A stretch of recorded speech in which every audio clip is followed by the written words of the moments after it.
Gulf Coast Postcard brings you greetings from Clayborn, Alabama. Long before the locomotive was linked to the port city, the steamer stole the show.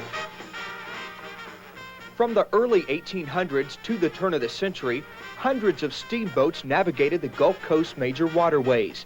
The trip from Mobile to Montgomery was a popular route, one of the fastest ways to ship goods. These packing slips tell the story. Local historian Kathy Painter.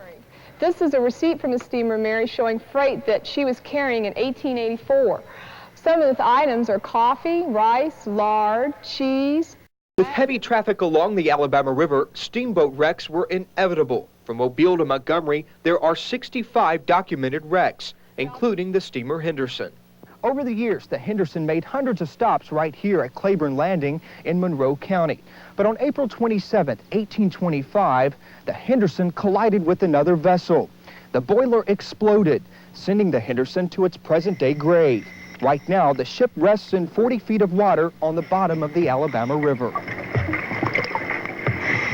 Today, these underwater pictures unlock the secrets of the past and tell historians exactly what happened the night the Henderson went down. You can see the smokestacks and the huge timbers that were cut for that boat.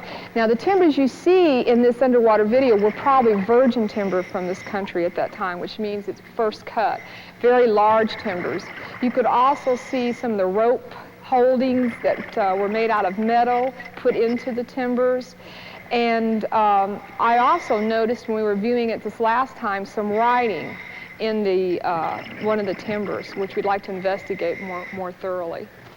On previous dives, these artifacts were also recovered from the Henderson's wreckage.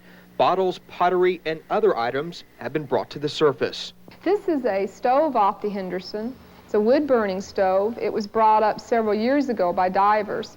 Inside is the wood that they found in the stove, and it was treated in Montgomery, and it's the wood that was burning the night the Henderson went down.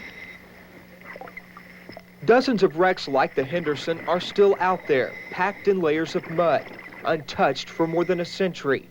But many hope they'll stay that way, so they can be preserved for future generations.